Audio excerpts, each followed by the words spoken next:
ఇంకా ఏడ ఈ మూసి రివర్ ఫ్రంట్ పేదోళ్ళ ఇల్లు కూలగొడుతున్నావో ఆడికి నువ్వు వస్తావా సెక్యూరిటీ లేకుండా రా.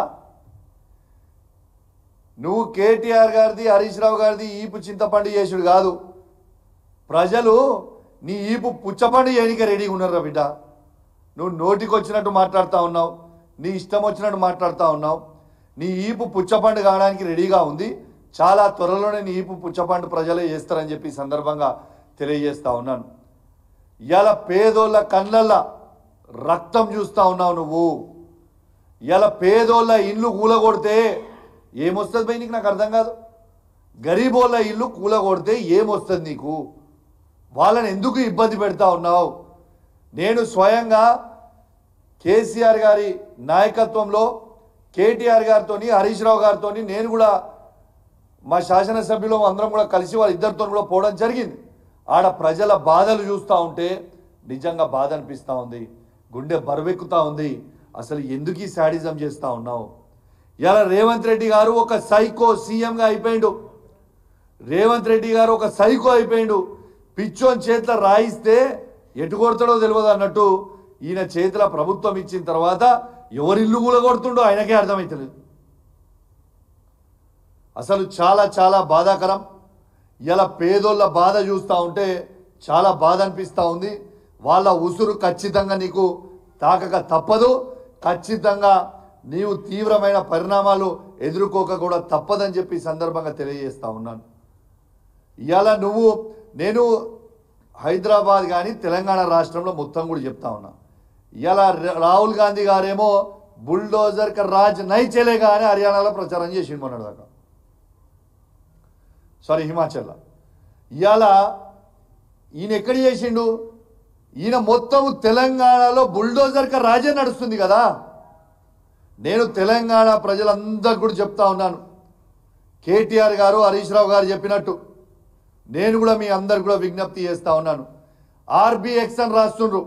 ఆర్బీఎక్స్ అంటే రేవంత్ బుల్డోజర్. అది పెయింట్ కొట్టి ఆడ కేసీఆర్ అని రాయండి. మీ జోలికి ఎవరికి వచ్చినా కూడా ఊకునే ప్రసక్తే లేదు. ఖచ్చితంగా ప్రతి పేదవాన్ని కేసీఆర్ గారి నాయకత్వంలో ఖచ్చితంగా కాపాడుకునే బాధ్యత మాది అని చెప్పి సందర్భంగా వాళ్ళందరికీ కూడా తెలియజేస్తా ఉన్నాను. అదేవిధంగా నా హుజురాబాద్ నియోజకవర్గంలో పోయిన వారం రోజులలో హుజురాబాద్ పట్టణంలో ఉన్న గుండ్ల చెరువు దగ్గర ఉన్న ఇండ్ల దగ్గర సర్వే చేసుకొని పోయినరు. గోస్కుల చెరువు దగ్గర సర్వే చేసుకొని పోయినరు. జమ్మికుంట దగ్గర నాయిన్ చెరువు దగ్గర ఉన్న అంబేద్కర్ కాలనీ దగ్గర ఉన్న పేదవాళ్ళ ఇండ్లు సర్వే చేసుకొని పోయినరు. హౌసింగ్ బోర్డ్ సర్వే చేసుకొని పోయినరు. జమ్మికుంటల కాలేజ్ గ్రౌండ్ ఉన్నది కూడా సర్వే చేసుకొని పోయినరు. బిడ్డ చెప్తున్నా రేవంత్ రెడ్డి సాబ్, రాసి పెట్టుకో, మా హుజురాబాద్ నియోజకవర్గంలో ఏ ఒక్క పేదవారి ఇల్లు కూలగొట్టినా హుజురాబాద్ అగ్ని గుండం అవుతుంది బిడ్డ, చెప్తున్నా, తస్మాత్ జాగ్రత్త అని చెప్పి చెప్తా ఉన్నాను.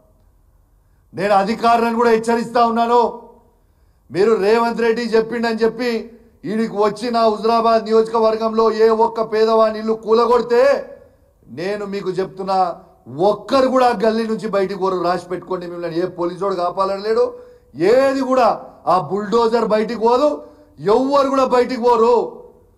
మా హుజురాబాద్ నియోజకవర్గంలో ఏ పేదవాని ఇల్లు ముట్టినా అగ్ని గుండం అవుతుంది, తస్మాత్ జాగ్రత్త అని చెప్పి హెచ్చరిస్తా ఉన్నాను. అధికారులకు కూడా చెప్తా ఉన్నాను, ఎక్స్ట్రా చేయకూరి మీరు. ఇవాళ ఆంధ్రాలో ఇట్లనే అధికారులు ఎక్స్ట్రా చేస్తే ఏమైందా, 3 డీజీపీ ర్యాంక్ సంబంధించిన ఐపీఎస్ ఆఫీసర్లని సస్పెండ్ అయినరు.